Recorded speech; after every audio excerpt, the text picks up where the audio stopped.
Welcome to Decades of Horror, the 1980s. Damn rotten kids. They'll get what they deserve. Yeah, they'll get what they deserve tonight. This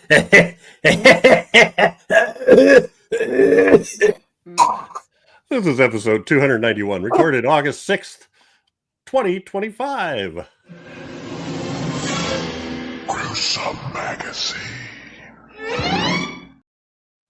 Funny, eh? Hairball to me. Hairball. My name is Jeff Mohr, and this podcast is about horror films released between 1980 and 1989. Each episode, my co-hosts Bill Mulligan, Crystal Cleveland, and Chad Hunt, and I will tackle another classic or not so classic film from this radical, gory, influential, and gruesome decade. Joining me tonight is Crystal Cleveland, actress and YouTuber. Crystal, how you doing today? I'm great. I can't believe we've never done this movie, actually. I'm shocked. I think it might be a double tap, but I'll look while we're talking. But we haven't covered. We have. Yeah, but I mean, like, really, honestly, I only really think about what we've done together. Everything else is just years not ago. in the last 145 episodes. Yeah. Also joining us is Chad Hunt, comic book artist, co-host of Decades of Horror, the all of them writer, director, special effects. No, he's not. He's a comic book artist and writer. See it if you're listening. How you doing, Chad? Well, now I think I've got sour balls. Oh. And who's going to find out if that's true? Not Ty. All right. Take my word for it. We shall.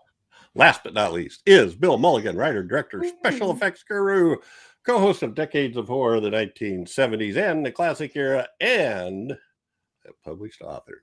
Ooh, yes. Hey, look at that. Oh, it looks like a pretty good book. Yeah. Open up the pages here. Oh, okay, yeah. He has him posed the eyeball reading his book. Yeah. For those of you listening. All right. Glad we're all here tonight. Decades of Horror Gruesome Magazine partnered with Playdown Media on several of their channels. Decades of Horror, the 1980s, is on the Wicked Horror TV channel. It's on a few other ones that you might stumble across, but that's the main one. And, you know, what you can do is when you sign up, and if you get a subscription, we've got a promo code for you that will get you some money off. The promo code is DOH80, DOH all caps 80. And what that does is gives you 20% off your first payment. So if you sign up for the monthly plan, which is $6.99, you'll get 20% off that, which is $1.40, just the first month. But if you sign up for the annual plan, which is $50, you will get $10 off that. So making it $40 for an annual plan, which is a heck of a deal. Tis. And I did notice, I've said this several times already, but it's coming soon on Wicked Horror TV was The Nightmare Code, which is a movie I love and isn't often streaming other places. So you can just go to Playdown Media's apps and watch them without subscribing or creating an account, registering, but you will get ads and you will miss out on some premium content. And it won't remember where you're at. If you register, then it will remember you. You still get the ads. You still miss out on the premium content, but you can have a favorites list and you can come back and pick up, halfway through the movie, it'll remember where you were at. But if you subscribe, you get all that plus the premium content and no ads. So it's a deal. They got a lot of movies I don't see other places. All right. What else? On this podcast, we start by giving some basic details of the film we're covering, followed by each of our first impressions of the movie, and then we'll move into a general discussion of whatever trips our trigger, hopefully about the movie. And this is a warning. It's a spoiler podcast. I mean, this one is 47 years old. So you should go watch it. It's out there. It's available. if spoiling it bothers you, because we're going to pay no attention whatsoever to if we're giving stuff away. 47 years old. Maybe it's 37 years old. Yeah, it's 37 years old. Thanks, Chad. 37 years old. Yeah, still. Either way. All right. Our topic for tonight is Night of the Demons. Oh, there's Chad. Yeah. Released in 1988, directed by Kevin Tenney, written by Joe Augustine. Cast includes Hal Havens, Allison Barron, Alvin Alexis, Billy Gallo, Kathy Podewell, Lance Fenton, Linnea Quigley, Amelia Kincaid, Jill Tereshita, Philip Tanzini, Harold Ayer, and Marie Den. So that's basically our 10. Well, I'll get to that here. Production company is Blue Rider Pictures, Meridian Productions, Paragon Arts International, and Republic Pictures. It was filmed in Los Angeles, various locations, from April 8th to May 31st, 1987.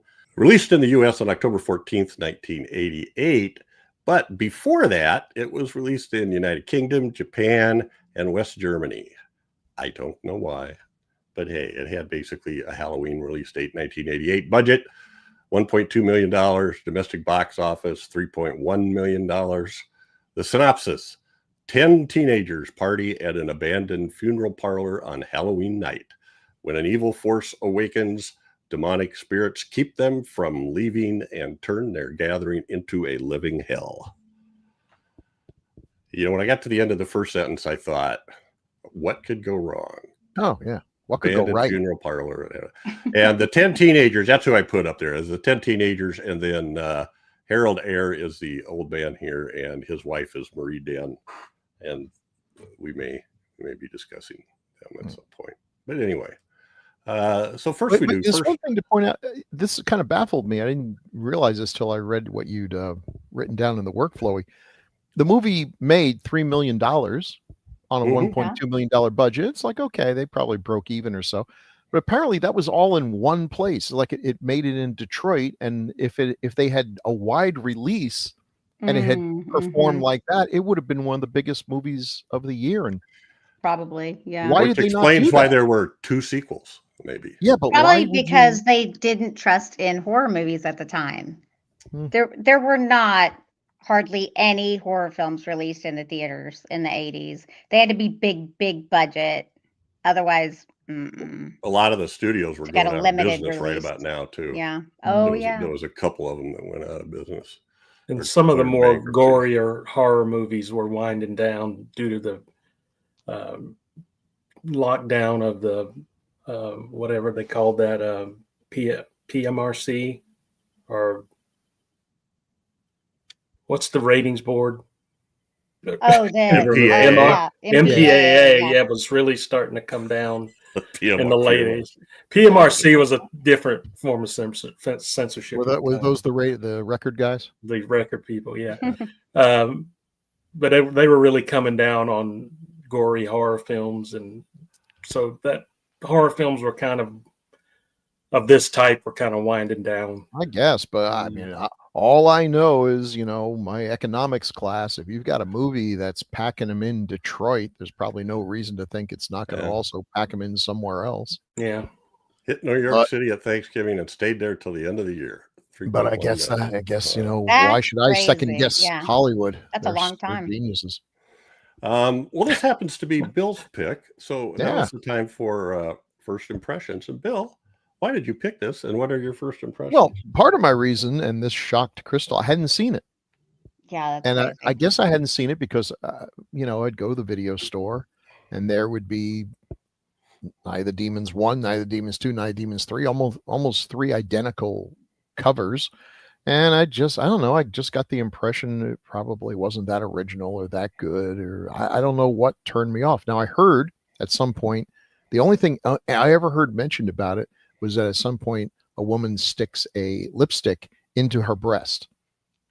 And when that's all you hear, like, well, that's not really a story point. I mean, if that's the only thing they can talk about.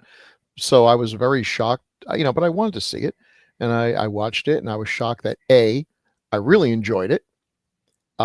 It's one of the most 80s movie that ever 80s. Stranger Things wished it was this 80s. So, it's got a fun cast. It's like everything you love about, cheesy 80s horror films. And the lipstick and the breast thing was actually an astonishingly good special effect. Like, I had to like sit up and rewind, like what I thought it was going to be done with cutouts or a tricked up lipstick thing. And it was just a really amazing prosthetic. And it just looked great. And yeah, now I know why people were talking about it. It was just a boss special effect.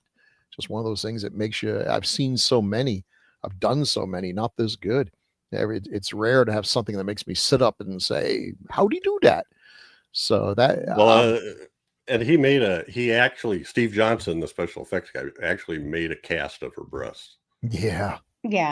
And he ended up marrying her. So that's what happens. Yeah. I made a cast of Tom Gore's head last night, but we're not even engaged. So I think you got off easy on that one. Those things sneak up on you. You can't believe how much alginate we had to use. It's big. Yeah. It was actually Sierra Ayers and I did it together, and then it came out well. So it looks just like it. Yeah. Anyway, I enjoyed this. I had a really good time. I think this would be a blast to watch with an audience on the big screen. Linnea Quigley, who is how old when she made this movie? Probably like 20. I think a bit even more. But she does a teenager great. It's gratuitous, but embraces it. I mean, we basically get a great intro to her, just bent over, as two guys are just staring at her rear end, as one would. The dance sequence was really great. I mean, I just like the makeup at a certain point. It takes a while to get going. It's introducing the characters. Some of the characters are more likable than others, but I wasn't actively rooting for them all to die, which is kind of rare in movies like this. And once the demons show up and it gets going, this is a special effect, extravaganza. $1.2 million is pretty expensive for a low budget horror movie, but it's on the screen. You can see what they did with it. And I think it's a lot of fun. I'm glad I got to see it, and I'm glad we get to talk about it now. So yay me for picking this. Yay you.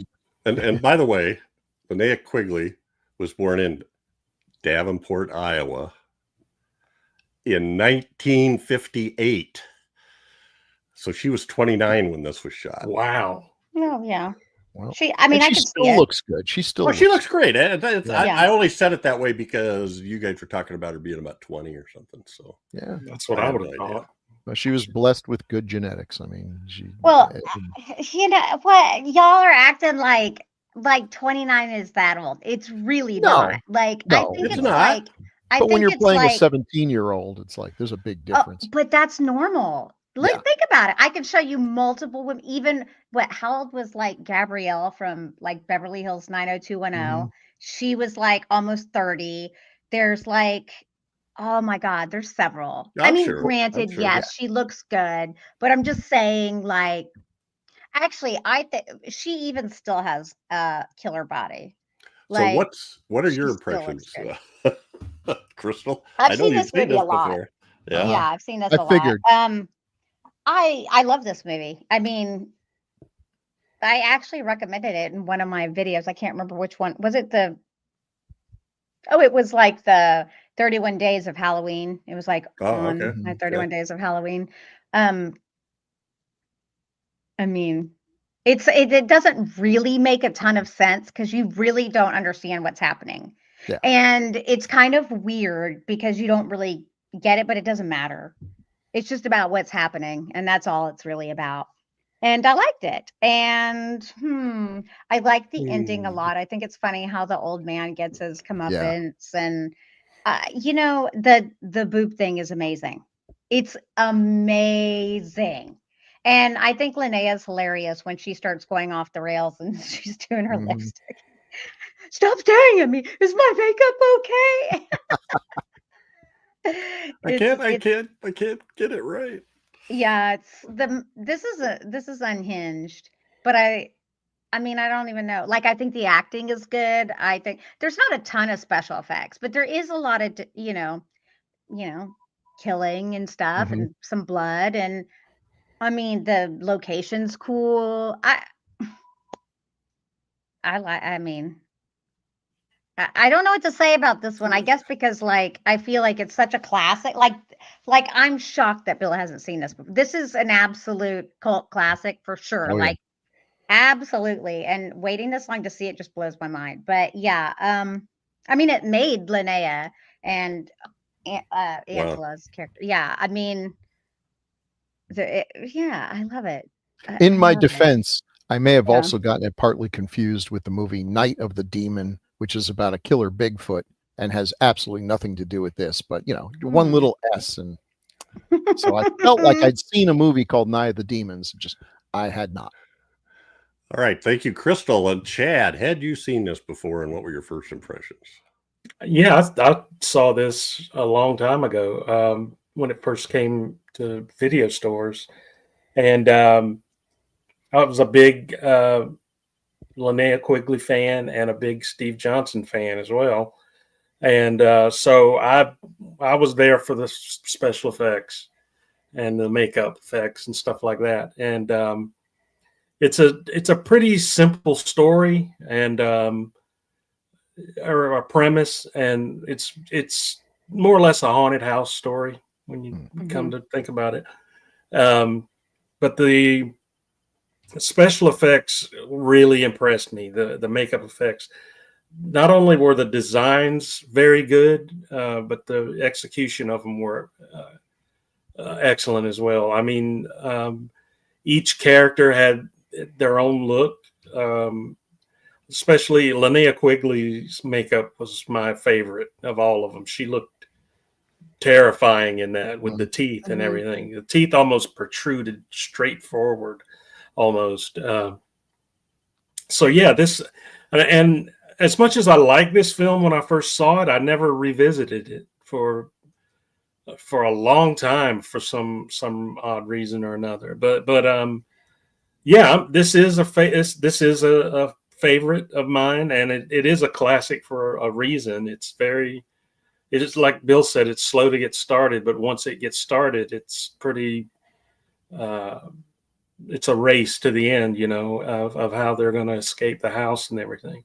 So yeah, I like it still a lot, and I think it holds up well for an 80s flick, even though it's very much 80s, like you guys said. The effects and everything still hold up very, very well, and maybe some of the dialogue doesn't, but but the makeup definitely does, and to me it's worth watching it just for that reason alone. And I've never seen part 2, part 3, or I think there was a remake in 2009, I think, or something like that, and that I've never seen either. So, but I think now that we've saw this one, I think I might go back and revisit the other ones too. Okay. I think this is one I need to watch more than one. I'd never seen this either, Crystal. What? And who are y'all? We're old. That's crazy. It's just so okay. popular, So I was how old was I? I was 35 when this came out. I think it got better as it went, but like the opening half hour, I was just groaning the whole way through. It was to me, it was lame jokes and bad dialogue and overacting. I mean, everybody, just everything was over exaggerated. But once we got into the special effects, I was digging it. There were certain things I loved. I forget her character's name now. Angela's dance. I love that. I thought that was awesome. And just in general, the effects. But like you guys were sort of saying, the plot is pretty thin. The plot is these 10 people go there, they raise these demons, and then every time somebody gets killed, they come back as a demon, and they keep going after each one. Mhm. That's it. There's no explanation. There's no real ritual or anything that I can think of, except that mirror, I guess, I don't know how Suzanne, Linnea Quigley, got turned into a demon, because she didn't Yeah. get did killed. see her. She did look in the mirror, though. Yeah, she did. I think She that's when that happened. Like, because she looked and then she started changing, and I feel like that's the only thing I could imagine.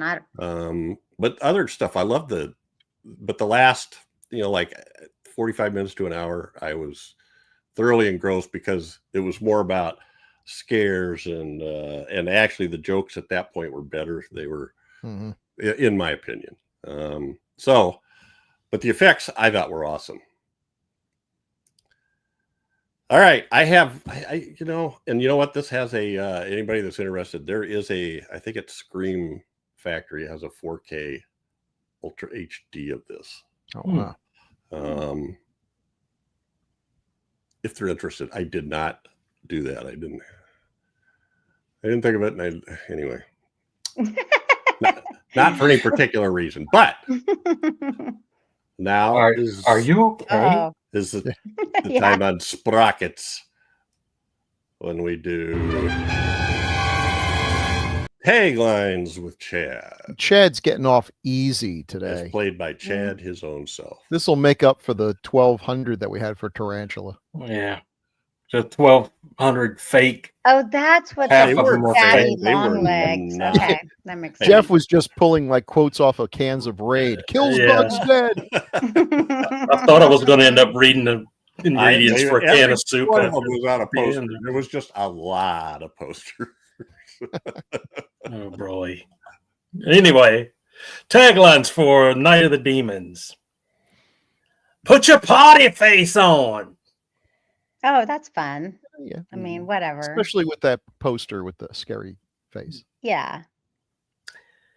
Angela is having a party. Jason and Freddy are too scared to come, but you'll have a hell of a time. Okay. So throwing some shade there. Yeah. I like it. They always gotta throw Jason and Freddy in there to kind of up their up their stakes a little bit. Twitter feud. Taglines with Chad. Chad's our hero, cool and rad. With him reading taglines, they can't be that bad. Yay! Yay! So let's take a look at some posters to start with, and then we'll move into some other information. And this is like not a whole lot of posters. I think they nailed it. They awesome. nailed it. They got it. Yeah. You're invited to my party, park. Night of the Demons. It's great. What more do you need? And there's the Angels having a party, Jason and Freddy, etc. There is nothing wrong with this poster. No, definitely. So That's the only one I remember. Is there more than I'm assuming? There I found a couple other ones. Bill, that was the VHS. Jeff is good at finding posters where I come up dry. He's like, "Here's one from Finland." Yeah, I didn't go that far, but I don't know what this is, but I think it's official. It's got the logo, and may have come with a DVD or something. Or okay, so see that right there? That is definitely before they had like Photoshop, because look, they like cut that out and then set it on some. That's crazy. That's crazy. And blurred the edge a little bit. Yeah. A couple of boxes. There's a VHS box. Okay, that one is familiar. Yeah, the Blu-ray DVD combo back. I've seen then that the Blu-ray DVD one is yeah. But they went back on the 4K one. Now it could be one of the. A lot of times they'll make the reversible cover. You could take the paper out and reverse it. But this is the first poster I showed is what's on the 4K from Scream Factory right now. But I think the Blu-ray had this one here. So that Blu-ray one, I mean, it's very graphic, graphic novel-ish. It kind of, which is sort of appropriate. One of the weird things about this movie that really kind of took me by surprise, the opening, the credits over these cartoons and everything. It's like, well, that's an interesting choice. I always loved the opening. It was just a cool opening. The one, it looks like a VHS there on the left cover. That actually looks like a couple of people that I knew from the 80s who had birthdays.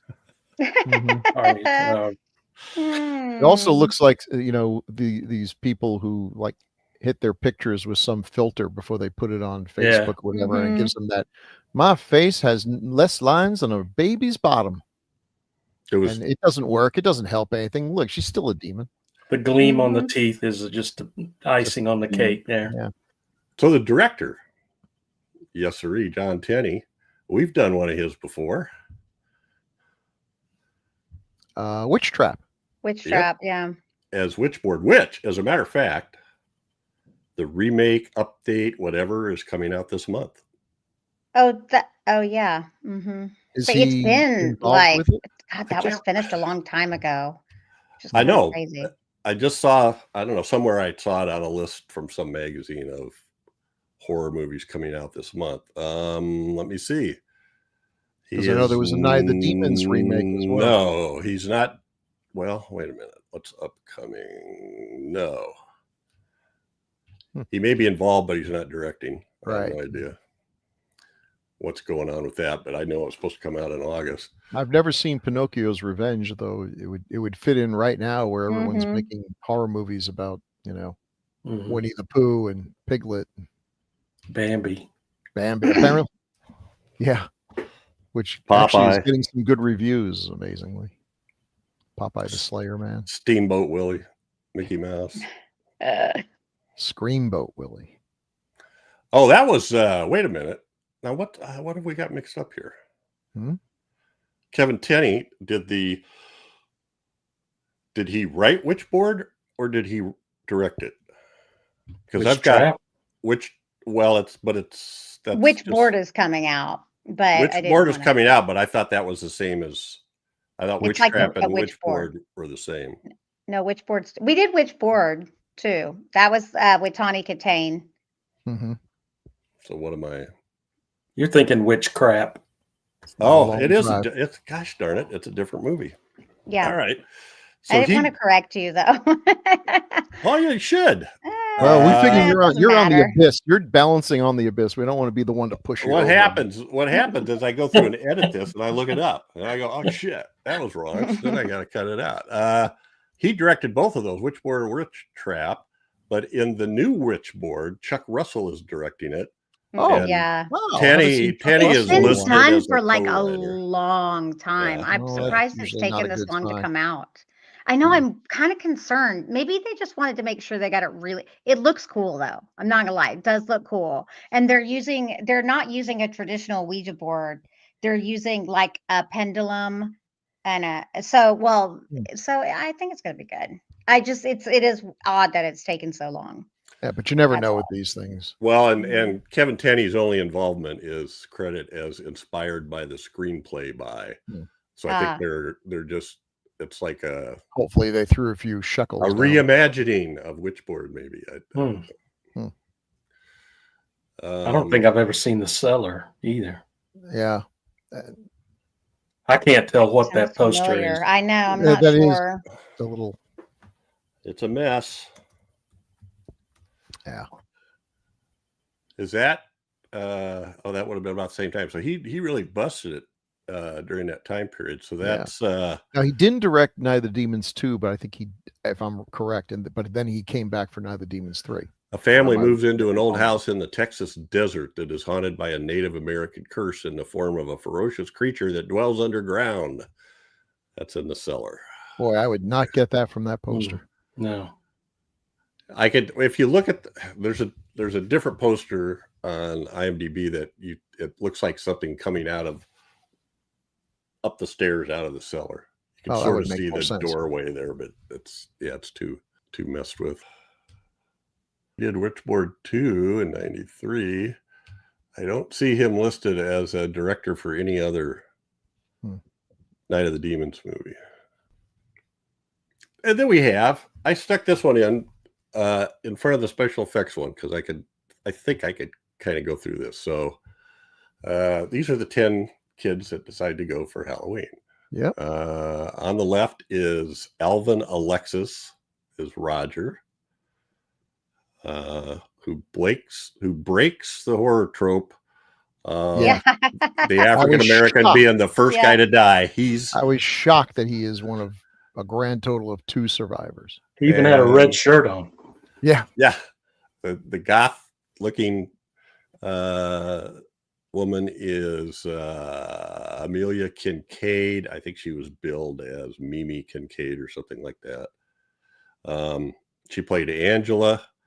The one in the blue dress is Kathy Podewell, and she's dressed as Alice. Mm-hmm.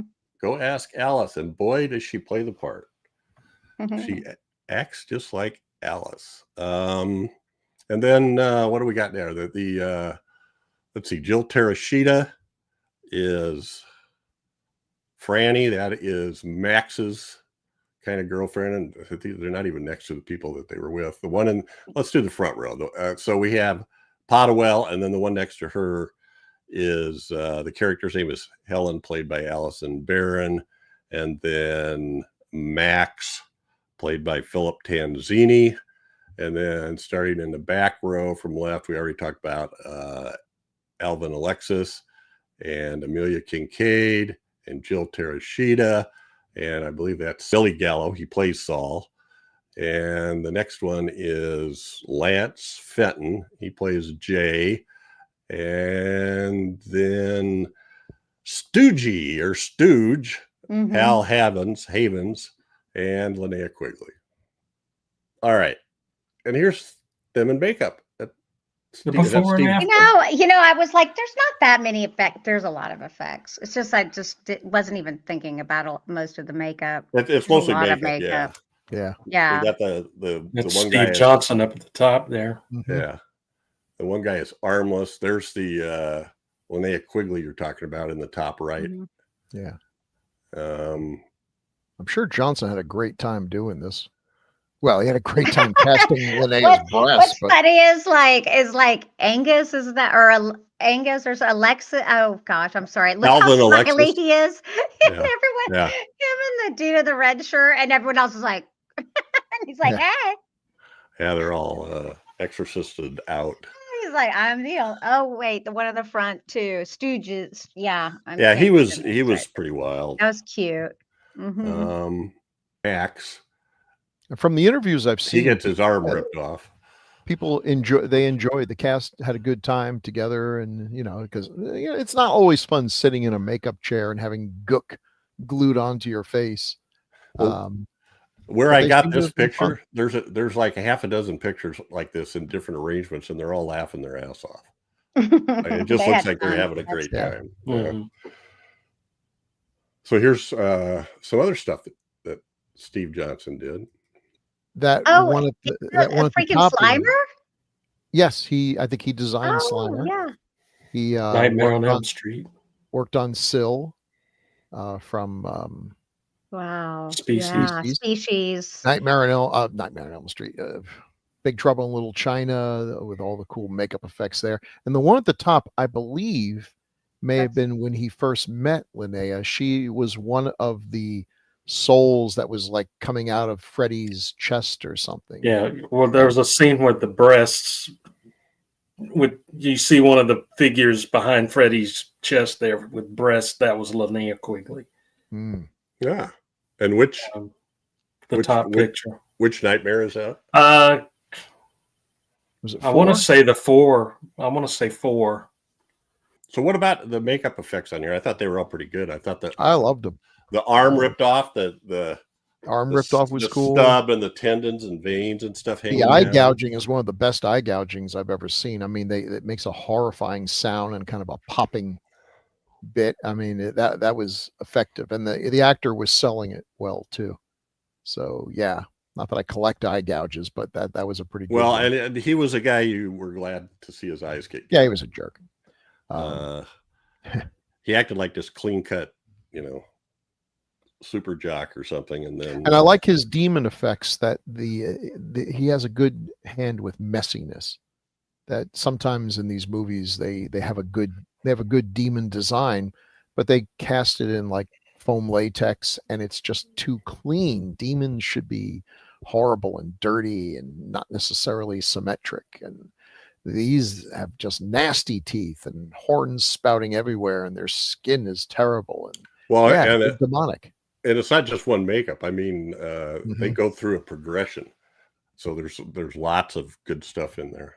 I think demons work well as they are inherently a corruption Yeah. of humans, and so that's cool. It also works well when you have, some very attractive actresses to work on. You don't have to gook them all up in the beginning. It's cool watching them get worse and worse. I mean, So she's pretty gooked up there. That's basically Amelia's final stage there in the poster, right? Those teeth are could not have been easy acting.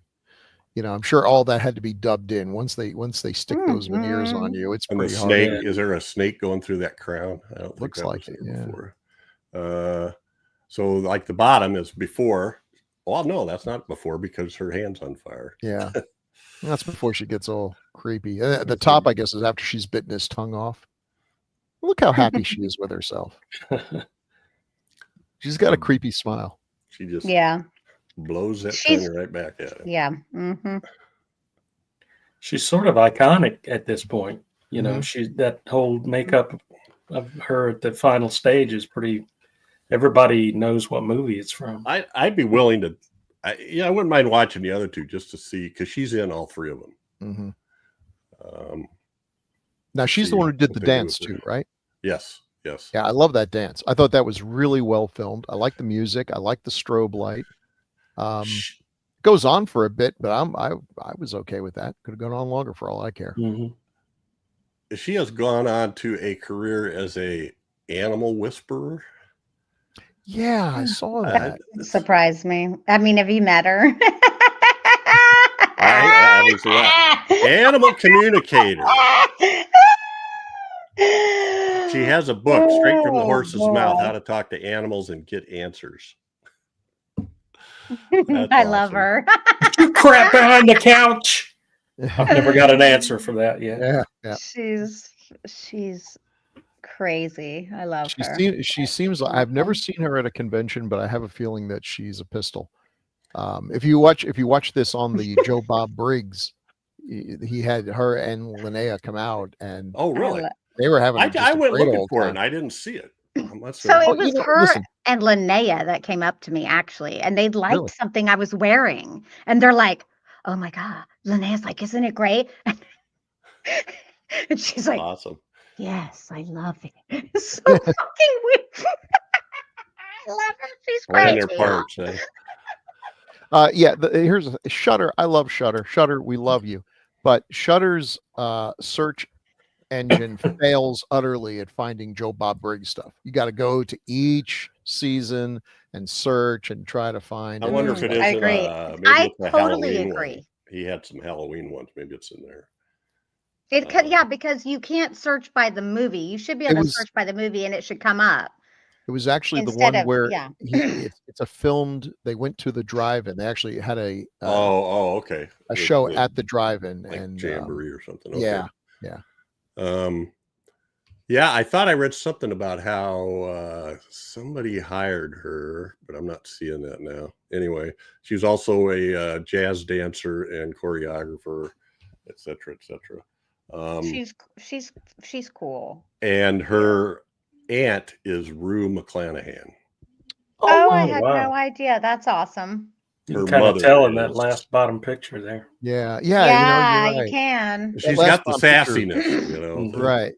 Her hand's on fire. That was not a special effect. They put this fire gel on and set her hand on fire and had a bucket of ice water nearby for her to, stick her hand in when she started getting from first to second degree burns. Well, it starts burning. And I don't know. Let me just tell everyone out there, if you don't, and maybe they did, maybe that's how you actually have to do it, but fire effects, don't dick around with fire. Yeah, her mom was Rue McClanahan's sister. So there's a picture of her. I saw that in the, I was wondering, it took me a while to figure this out, and then I see it in the trivia that Rue McClanahan was her aunt and visited the set. There was a picture in the IMDb deck of her and Rue McClanahan and I think Kevin Tenney. And I'm out going, Rue McClanahan, she's not in this movie. What the hell is she doing here? So oh well. And then we have Linnea. That was a great scene at the beginning where she creates the distraction in the store while Amelia steals everything. Cute as a button. But then, yeah, Crystal mentioned that pretty creepy on the bottom thing where she's messing with her makeup. And yeah. This is funny, though. I mean, she I don't think she gets enough credit for her acting. She can do some pretty good range. In these two pictures, yes, there's a tremendous range right there. Yeah. She genuinely looks menacing on the bottom. She said the first time she saw this movie was at a drive-in, and she was a little, she had forgotten about this scene. And she was horrified to have this big drive-in screen filled with her panty butt, Yeah. She's like, oh God. Anyway. I'm sure all the patrons were honking their horns and probably. She's extremely She's good. a legitimate official scream queen. Oh, absolutely. Yep. Absolutely. I could have put a bunch of things. I just put these three because they're the ones that really show off the scream queeniness. She's been in a lot of good movies, actually.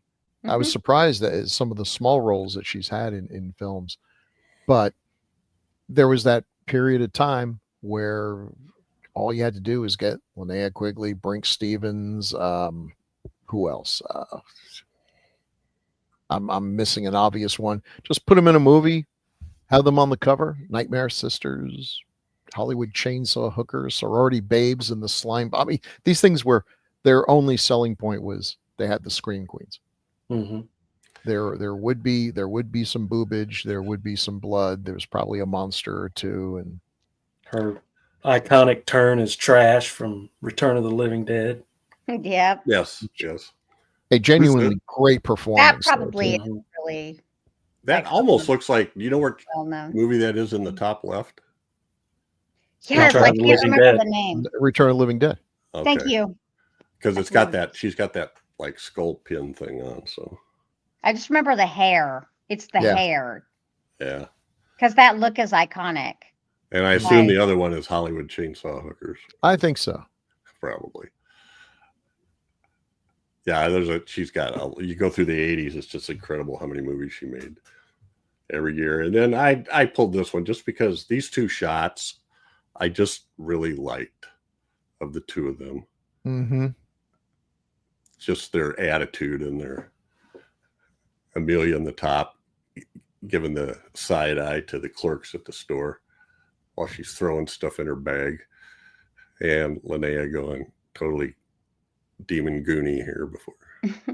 As far as I'm concerned, they could have made these two the leads in the movie. I was more rooting. Of course, they had to turn into demons, so that's that. But I was, I'd rather spend time with these two than the Goody Two Shoes and Alice in Wonderland girl.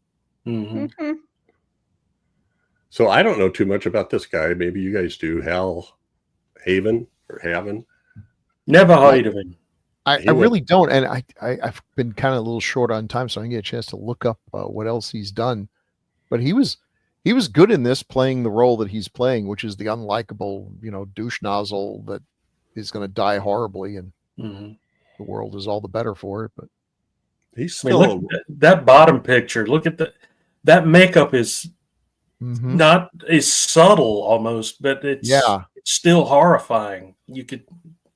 From the picture in the top, look at the bottom. It's not right. It's not that distorted as the middle picture is at all. But I just found that it's scary. It's a little surprising. It's the same guy at the same age. The bottom picture looks like, and here he is in a movie filmed 10 years later. It is. Well, okay, Johnson is really good at blending in the prosthetics because looks like like with the lipstick scene. At a certain point, it's like, oh, well, okay, now I know how he did it. He used prosthetic breasts, but those look really good. They usually give themselves away pretty easily, but no, he's great at blending, and that's 9/10 of selling an effect. I was faked. Yeah. He's actually still active. He did something in 2023. It's not key parts like a bar patron in some show in 2023. He did an episode of Westworld as a prospector. Oh. Fear the Walking Dead. He did 2 episodes as Rancher Bob. Episode of Justified as Reiner the plumber. He's one of those guys I would not be surprised to see at some of the horror cons. Yeah. Just based on this role right here, because it's a memorable role. He's a memorable character. He's got a cool death. He comes back as a good-looking demon, and he's got probably the second best quote in the movie, which I can't really repeat, being a teacher and molder of young minds. Yeah. But he was in 4 episodes of Mad TV. He played David Crosby in one of them. I'd like to look that one up. Bartender and Homer, just bit parts like that. But he was in Witch Trap, which not surprising. I guess. Okay, there you go. I like his Babes in the Slime Ball Bolorama. His tongue bitten off. Like, all these guys are so stupid. They should know. They're obviously, I mean, look at them.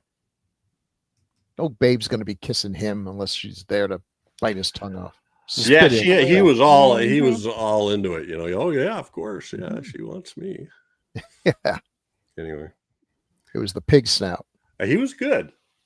He was good and hateable. Now, I read something he was supposed to, because when he moons the old man, he keeps his underwear on. 1, thank you. But 2, it makes no sense. That's not how you would do it. But apparently he didn't want the first nudity in the film to be his slapping hams there. So well, that's nice. Yeah. Good for him. Yeah. Standing up. Now I may have this wrong, Bill, and I may cut this. Probably not. You've got this one labeled Sex and Death. So did you intend to have that top one be a modern day picture? Yes. Sure. Yeah. Okay. Because dang, these 2 ladies are pretty well preserved, I gotta say. Yeah. That's what I was saying. I was like, she still has a killer body. Like, it's crazy. Yeah. She has a killer body. This is how they pretty much look on the Joe Bob reunion, which a few years ago, but not that long. They look great. They look fantastic. And there's the eye gouge. And that is a hell of an eye gouge. I still the blind thing. Yeah. What's the like matter? A blind date? Yeah. The whole head's fake, isn't it? Yes. They look looks amazing. The teeth and tongue and everything looks fake. That's amazing. Yeah, you're probably right. I hadn't really thought about pretty it. Good to that's me, pretty much how you'd have to do it. I mean, normally if you're doing this, again, tips, people, be careful around people's eyes. But if you're doing an eye gouge, I've had my eyes gouged out in at least 2 movies. You when the monster or whatever goes in, you tuck your thumbs in. So your thumbs are, they look like they're in there. And the other trick, and this is important if you're ever doing something like this, the person who is the eye person, the person getting their eyes gouged out, they control how hard the thumbs are being pressed against the eye. So it's the person holds their hands like this, and you, the victim, push your face into their hands as much as it's comfortable. And that way, that makes sense. Just like when they're like holding the hair. Yeah. Yeah. Or like if you're doing a scene where someone's getting choked, for the love of God, do not actually choke the person. The person holds their hand, and then I push into it until it's, uncomfortable, but not so uncomfortable that I'm actually passing out, because the line between fake choking and real choking, it's a subtle one. And, that's how you do it. But with this, it really did look like those fingers were going in. There's no way to fake that unless you have a fake head. But I was so engrossed with looking at the eye part, I didn't really look at if the mouth was moving correctly or not. But looking at this, I guess you can tell it probably fake. is. The tongue and the teeth and all that. Yeah. But it's an awfully good job. Yeah, it is. So I added one and this is like total spoiler, but the old man at the beginning, Chad did the quote, and He's damn kids, they're all worthless. He's got a bag. He's got a bag of razors. He's got a bag of apples. We're like, Yeah. oh no. And he goes into his house. He starts. Well, then he gets up the next day, and his wife says, "Oh, I made you homemade apple pie." Well, when did you get up? So he eats a piece of apple pie, and this is the before and after, I guess. Womp womp. And which is ridiculous because obviously she would have had to cut up the apples to make the apple pie, but whatever. Oh, no, she had them. knew what I she took was it doing. that she did it on purpose. Oh yeah, look at that. Oh, of course she did. But I'm he just would never saying, swallow the razor blade. Yeah. He'd feel them first. Yeah. And she's got Right, plausible right. deniability. It's, what are they going to do? Put her in jail for killing the guy who's trying to kill kids? Kill the kids, yeah. Boy, when It I was a great kid, effect. that was a huge rumor, by the way. The two things we kept hearing about Halloween was right. hippies were like lacing candy with drugs. Oh, which, yeah. Mm-hmm. I mean, hippies can be pretty cool, but they don't share their drugs, really. LSD ain't cheap.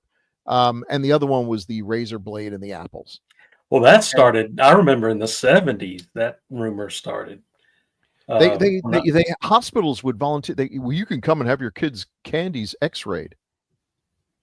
Yeah, let's irradiate it. Yeah. Yeah. Or you could just cut it open. I mean, the rest of the candy, though, yeah. I don't know. It's just, I don't know where that stuff, and it's even worse now because stuff that was circulated as a rumor 10 years ago pops back up again on the internet. It's something new. But it was the beginning of the end of Halloween as a kid's holiday. It was. Yeah. No, this is well done. And in Halloween, when I was a kid, we went out after dark. Sure. 2 or 3 little kids walking all over the friggin' place by themselves. Now, usually there was other kids out there walking, but still, sometimes there are big kids and they take your candy. Yeah, that happens sometimes. That happens sometimes. It didn't happen to me, but how it's so weird now. And then when I was in the 90s, when I was working at the mall, they had beggar night at the mall, and all the stores would give away candy, and the kids would just walk in a circle down the mall, hold their bag up, drop. I mean, what's the fun in that? Trick or treat? No. See this, and this. Look at the results. Look at the handbasket we are all in. It's just these kids are being raised like veal. Meanwhile, we feral children that we were thrown into the wild to best fend off as best we could. And we liked it that way. And our TV's got 3 channels and still had more movies than I can see now. Arrgh. Yeah, I was constantly running from pedos, just constantly. Yep. Well, we're not as attractive as you, Chad. That's why his cardiovascular is so good. Yeah. We started saying this several times, but yeah, I thought that was a great effect with the it was like the neck was slicing from the inside, even though because razors are so sharp that gravity will literally pull them right down through flesh, blood, sinew, bone, and just fall right out. He swallowed it. Yeah, sure. Yeah. Not only right where the esophagus is, but 3 other areas. Yeah. Too, I didn't say it was realistic. I said it was a great effect. Cut his artery on the way out. He plopped his face down on the plate. Right in it. Because at first I'm like, oh, the poor old man, he's just trying to get some groceries, and he's being mooned, and they're calling him names, and another guy comes up and scares him. But then this perfectly nice girl comes up and tries to help him, and you're a whore. I'm like, oh, no, boy, wow. This bottom one is actually looks like it's got a watermark for Blu-ray.com, which I didn't notice. It's very sweet. It's the only version of the picture I can find. Yeah, I loved it because his wife's sitting there smiling with her husband. If you keep the watermark on it, apparently it's okay because Papa Meat does that all the time. He keeps the Shutterfly one on. Yeah. It looks like a Folgers commercial. Yeah, it does. It does. Yeah. It should have had some product placement there. After I murdered my husband, I look a nice cup of look at the little heart thing in the back. Is that like a picture frame or something? Probably. It is. That's kind of cute.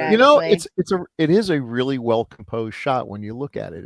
It's nice. The darkness on her right and everything. I mean, this movie is technically well done. Oh yeah. Mm-hmm. And I believe that is all the images that we have. I think so. Other stuff you want to talk about? I think for me, the reason to watch this is for Amelia Kincaid and Linnea Quigley. Yeah. Maybe For sure. Hal Havens, but I got really, I don't know. I'm getting too old. I just did not. I did not enjoy the jokes at the beginning. I thought they were pretty. Well, the beginning is a little odd. Also, they introduced that young kid, the brother, the annoying brother. Yeah, and he's never seen again. He makes a couple smart remarks and then, or the mother. Right. But we do have Chekhov's razor blades, which we see at the beginning, and they come back at the end. Yeah.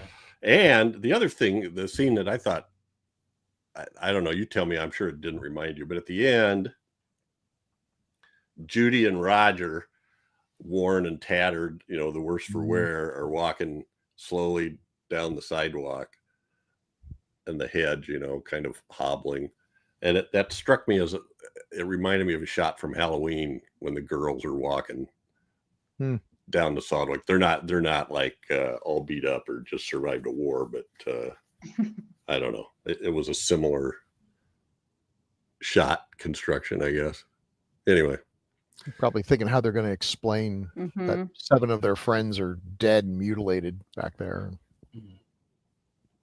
Well, yeah. And for those of you who find yourself in that situation, let me, again, the third time tonight, impart a little bit of advice.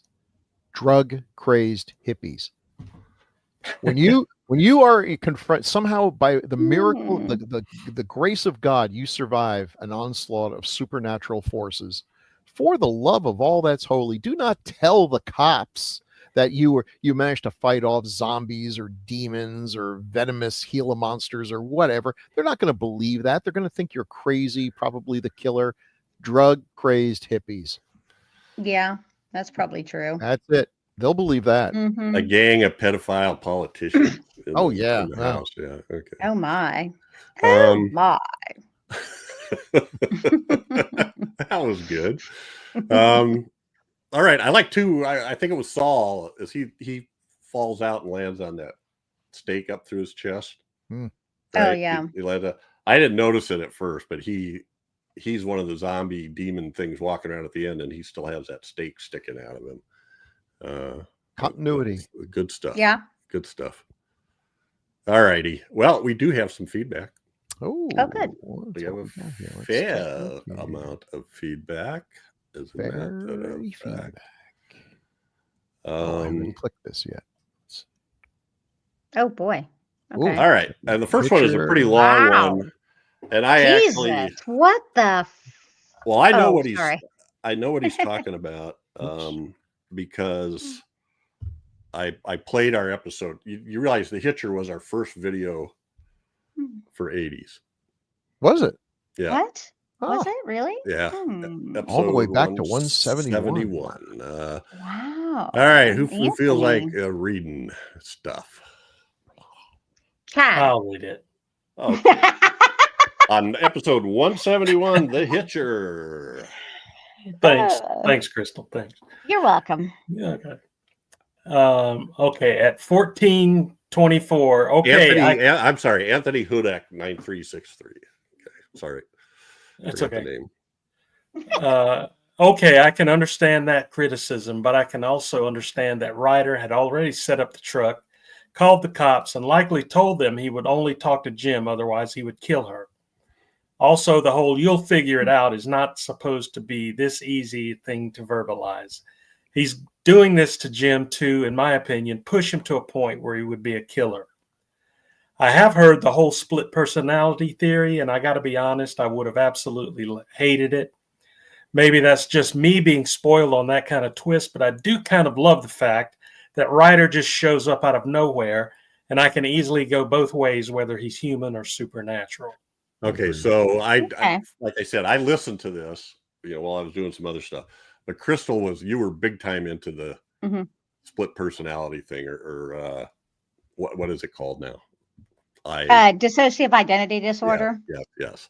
So anyway, onward Chadley, just to remind people, because when I first read this, I had no idea what he was talking about at all. I totally agree, though, like that it's disappointing. Like that would be, disappointing because we've seen it so many times now. Yeah. I mean, yeah, it's kind of overdone. Yeah. So we did this like 5 years ago.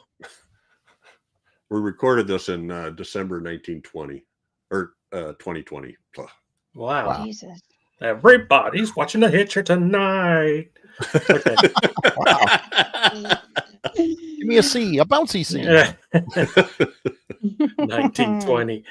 Also, I understand why you can look at what Ryder does as illogical, and I will give you the helicopter. But the fact that Ryder can find Jim is easily believable based on the fact that Jim would take every chance he had at every rest stop along this highway. These places are also a fair amount of distance away. How could Ryder have gotten to Nash's place? Well, Jim's car was on fire and he had to ditch it and run the rest of the way, which gives Ryder the time to get ahead to the next stop. He likely was already in there, and we see Nash walk away from the food, which gave him enough time to sneak the finger in, so to speak. Okay, Anthony, did you work on this movie? Like, he's seriously invested in this film. Did you work on this movie? Were you involved in this film in some way? You know the story. Like, you remember what he's talking about? He slips the finger into his food of fries. Yeah, right. Plate of fries. It just felt funny reading it. Yeah, I know. How did Ryder get that knife in Halsey's pocket? Well, when Ryder gave him back his keys, he already took his wallet and planted the knife in his coat, which was in the car. Even Howard believed the character of Ryder was simply this allegory for pure evil. The whole reason he's tormenting him is because Jim fought back, and John is testing to see how much he can push that until Jim either breaks or he kills him, and Bob's your uncle. I can also think I am more accepting of what Ryder can do because I believe Ryder can do it. For example, if you go through this movie exactly the same as it was Anton from No Country for Old Men, I guarantee you would buy it. Also, regarding the truck scene, the point Ryder is making is that Jim cannot save her, and he has to make the choice to kill him and lose one person, or lose Nash and risk him getting away. Also, watch that truck scene again, and you can see Ryder mostly watching the rear view until he has Jim hold the gun up to his face. An awful lot of thought went into that. Well, I need to rewatch the movie again now. Yeah, I do too. I do too. That was exactly my thought. In our episode, we spent a majority of the time talking about plot holes. And so he's feeling. We did talk about how cool Tommy and Rutger Hauer were. We've become way more tolerant since then. And Jennifer Jason Leigh and the cinematography. We were big on the cinematography. I'm sure we all liked it, though. I know we did. I liked it. So we did. But he's I got to watch it again with this as my guide because to be perfectly honest, when I'm watching The Hitcher, I'm thinking just how cool the imagery is. It's just so, I mean, the character of the Hitcher is just so, he's just so perfect as that He's part. so Rutger Hauer. Yeah, and the cinematography and everything. And I'm not really thinking about the story a whole lot. I'm not questioning things. So I gotta watch it again and see. But I think I went along with you guys. I agreed with you because I couldn't remember. How the hell did I get there? Jeez, I don't know. All right, thank you, Anthony. You are goading me to watch it again. Yes. Not goading, motivating. Episode 288, Necromantic, and this one is from Andy L. Where are we at? Let's go Crystal. We'll go clockwise. Okay. As someone who has tested my tolerance of movie extremes, I've watched a Serbian film as well as Cannibal Holocaust. While I don't need to see either one of those again, I must say they were both well-made movies. I agree. If you're just talking about construction, yes. I tried a few years ago to watch Necromantic, but couldn't get through it. Not because of the content, but because it was such a bad movie and acting, story, and effects. No joke. It's truly special and heinous. hence the super low budget. It's rare, very rare for me to not complete a movie that I've started. But even in grade Z movies, I have minimum standards. We have no standards here, okay, Andy? We have no standards. Our minimum is 0. Yeah. Yes, We're not yes. allowed to stop watching movies for the podcast. Exactly, because we have watch to. the whole We do thing. it. We do it for the group. Yeah, Yep. take one for the team. And I have other things to watch or read to waste 70 minutes on this one. That is totally fair. As to the digression on beer Schlitz and Pabst. That's funny. Pabst Blue Ribbon were unusually referred to as piss water of my youth. I Fair. could not agree more. Thank you. Yeah, yeah. Popular at the ballpark because you could drink it all day. Well, you would have to go to the bathroom. You wouldn't get plastered. Our choice in college was the 24 packs of Carling Black Label in returnable bottles. I have no idea what that is. It was actually good tasting beer and was $4.99, so worth the effort to return the empties to get something decent for an affordable outlay. That's very clever. So, yeah. I had a beer can collection for a while that consisted mostly of oddball stuff I got the summer I worked in East Hartford, Connecticut. And that included Carling Black Label and Narragansett. It sounds neat. Beer Like and I just don't drink like at all. Like I just don't like the taste of like any alcohol, but especially those beers are disgusting. believe it, I mean, I had to quit drinking. But even when I went to a baseball game, had a limit of 3 beers so that I wouldn't have to go to the bathroom. Right. Because I was there to watch baseball. Okay. No, that's fair. I mean, I worked at Mr. Geik's famous discount beverage, made famous by Jimmy Fallon, who also worked there. Oh, wow. Wow. So yeah, the best one was Mickey's Big Mouth. Does anyone know what I'm talking about? Yeah, the green bottle. They look like little hand grenades. They were great. Yeah. Oh, I thought it was Mickey Mouse when you said Mickey. So that's immediately where my mind went. Sorry. Was it this podcast? Was that the one I talked about Grease's dick? Oh, yes. Okay. You did. Oh, Bill, yes. maybe Bill wasn't on. Yeah. Did you miss one of the? You missed. That sounds vaguely familiar, but you'd have to explain it all over. Never mind. It's not worth saying. Andy, appreciate it. And if you'd have just waited until we did our podcast, you wouldn't have had to even start Necromantic. Yeah. But anyway, that's good enough. Episode 289, Vampire Hunter D from Dennis. We're at Bill now, right? Yep. Dennis says of Vampire Hunter D, another terrific and entertaining episode.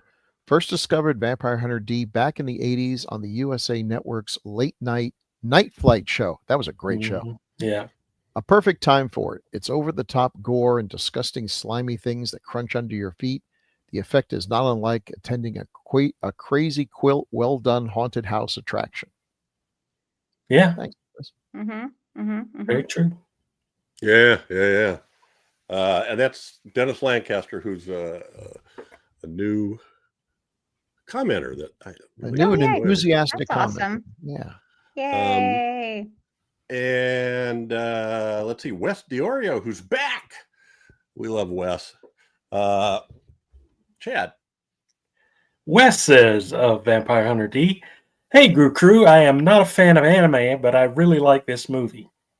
Back in the early 90s, 2 of my friends who were huge comic book and anime fans heard about this movie, so we picked it up on VHS from our local store. We were not disappointed. Even if you're not a fan of anime like me, but a fan of horror or the bizarre, I recommend this.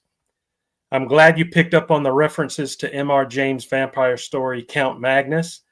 However, with the other references to Dracula, Carmilla, and Count Magnus, did anyone notice the Count's last name was Lee? Yes. Wondering if that's yet another reference to a famous vampire. I thought we brought it up. I think we did. I thought we did bring it up. But I would never expect somebody who's listening to this to hear 100% of what we say. Yeah. As you're either driving down the road everywhere. or doing stuff. Yeah, you have a tendency to just phase out. But we agree with you. We agree with you, Wes. Chad. Glad that you're back. Well, that's what Chad, when Chad Chad, I think Chad learned this one at school. He's got this ability to sit there with a big grin on his face while he's sleeping. My favorite is when Chad says something super cutting and really shitty, and like nobody knows. Like no one even comments on it. I'm like, Jesus, what? I got to do better at that. I'm too. If you interrupt my, he's like Popeye, just muttering stuff under his. Yeah, that's right. That's right. It's awesome. It's funny, I get too focused on where we're trying to go or where I'm trying to get us, and or who was the gaffer in this movie? And yes. Mm-hmm. And finally, episode 290, the McPherson tape. Crystal from Jose. Okay. I have been going on a found footage rampage as well. Well, that's a good one because that's some of my favorite. I watched this and its remake and prefer this. The remake is slicker and looks and sounds far better, but I was aware I was watching actors the entire time. In this one, the family felt real as their interactions. It's crazy. For as low budget, that's one of the things I said. No problem with the acting. They all felt real. I mean, even though they did something crazy like playing Go Fish, it's still like I still bought them as a family. Okay. Yeah. Well, if you're having dinner or something with that many people, you're not all having the same conversation. Yeah, and I did love how they talked over each other. Yep. Because that's like if you go and visit. So it's I found that exactly like a real family would. Yeah, totally. I love that. Okay, the copy I found on YouTube doesn't look terrible, but the sound is muffled and has loose sync. The one that we got because of the DVD was actually pretty nice. I did find it kind of comical that after the aliens are seen, they all sit down to have cake and ice cream and open presents. I know it's ridiculous. Cake and ice cream. I liked it. I don't think I'll be rewatching it anytime soon, but I'm glad I got to see it. P.S. I think it's ironic that the worst actor in the film is Alioto himself. Some of his line readings really cracked me up at just how bad they were. Yeah. Well, he was. I feel like he was the camera person. Oh, okay. Yeah. And that's fair. Part of what he was doing, and I know Jose knows this, but part of what he was doing was directing people. So if he felt like things were lagging, he would say things very loudly and fast to try to speed things up and stuff. But it was too over. It was confusing and chaos inducing, Mm-hmm. So, 6 of this, 7 of that. I don't know. So that's it for feedback. Thanks, Jose, Wes, Dennis Lancaster, Andy L. once again. And Anthony Huddock, I don't remember hearing from him before, but I hope you come back. We're going to go. I will sometime in the next couple of days check out The Hitcher again. And, that was good feedback. Yeah, I mean, it's cool when we hear from people that are talking about a movie, encourage them to watch it. So it's only fair that sometimes the feedback encourages us to go revisit. Yeah. Mm-hmm. We have I swear we have the smartest fan base. Mm-hmm. It's like on Classic Hero last week, we heard how TVs were invented and how that worked within that movie. It wasn't really science fiction, which I thought was great. We're like going, TVs, they didn't have TVs. Yeah, they did. All right. So you can, we love our feedback. We will read them and comment and thank you profusely. You can make comments on the Gruesome Magazine YouTube channel, or you can send an email to feedback@gruesomemagazine.com. Yes. Or directly to one of us if you know us. You can also leave comments on Gruesome Magazine's HNR and DOH podcast Facebook group. So we would appreciate it. And please share and subscribe and get alerts and all that stuff. If you know other people that are interested in this, or maybe you're in a group, on Facebook or something with common interests, feel free to please share it. I think that's how we can spread a little bit. We also have a Patreon group, and for just a few dollars, you can subscribe, a few dollars a month. I think it's 2 or 3, something like that. And what you get for that is you will get Decades of Horror episodes the day after we record them. normally they're scheduled for about 2 weeks into the future. And that is like that only so that we have time, in case we have problems with scheduling and have to move it closer, but we can stay on schedule. So anyway, and we also have a complete set of podcast episodes on each episode of Kolchak the Night Stalker, which is available no place else. There's also Doc's been posting trivia questions of the day off of the Trivial Pursuit Horror Edition. Oh, I have that. That's fun. And people go on and answer that. So that's it for this episode. But every 2 weeks, we'll be focusing on a specific film released between 1980 and 1989. Next up is one chosen by Crystal. What are we doing, Crystal? Okay, I've never seen this before, but it's a Lovecraftian film, and it's called The Unnameable. So good one. It's a good one. Oh, good. I haven't seen it either. So yeah, I've never seen Chris it. Sarandon is in it, and really? From Fright Night. Yeah, I've met Chris Sarandon. I love Chris Sarandon. Crystal, are you on the Lovecraft film panel? So this will be a good one, a good choice. Well, that's why I picked it. Yeah, smart. I was like, I'll pick something that relates to one of Bill and my panels. Something's not right because he's not in this one. What? That I can see. Oh, we might. Well, okay, let's see. He is not listed in the cast at all. No. Then it might be one Chad's never seen too. Well, there you go. Maybe it's set in like the 1600s or something. Oh, no, I haven't seen that one. This is like a period piece, like where they apparently. Let's see. What does it say? Yeah. Of course, it's based on Lovecraft, and it's about a university student. Wait, no, never mind. I'm a liar. This is where they stay overnight in a haunted house. Wow, that sounds familiar. Oh, you know what? Then that's probably what Chad was talking about, because I saw another movie that was like that, and that was maybe, I don't know. I feel like I'm a little crazy. Doesn't matter. It's cool. Here's another one we might need to watch, you and I. There's The Resurrected, which directed by Dan O'Bannon and is an adaptation of Lovecraft's The Case of Charles Dexter Ward. That one does have Sarandon in it. That's probably the one I'm thinking of. Then. Yeah. What year was that? Good. 1991. Okay. Oh, yep. There we go. Okay, I see that. Which we should do that one too at some point. I want to do Dagon, but that's in the 90s as well. Who cares? You know what? Every now and then. Yeah. Because Dagon is one of my favorite we can call freaking 80s influenced. I love Dagon.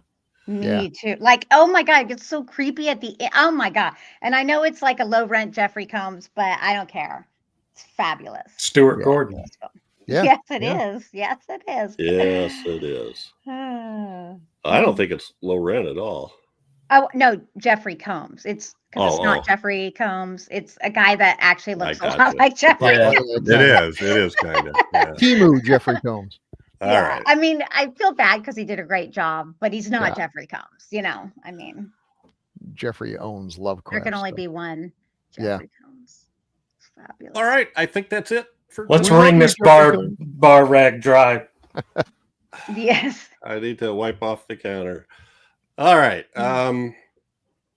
Thanks, guys. Thanks, Bill, Crystal, Chad. Thanks to all the people that made comments. Thanks to all the Grue believers out there that listen while we stumble along. And say Merry good night. Christmas, one and all. Good night. Yeah. Bye.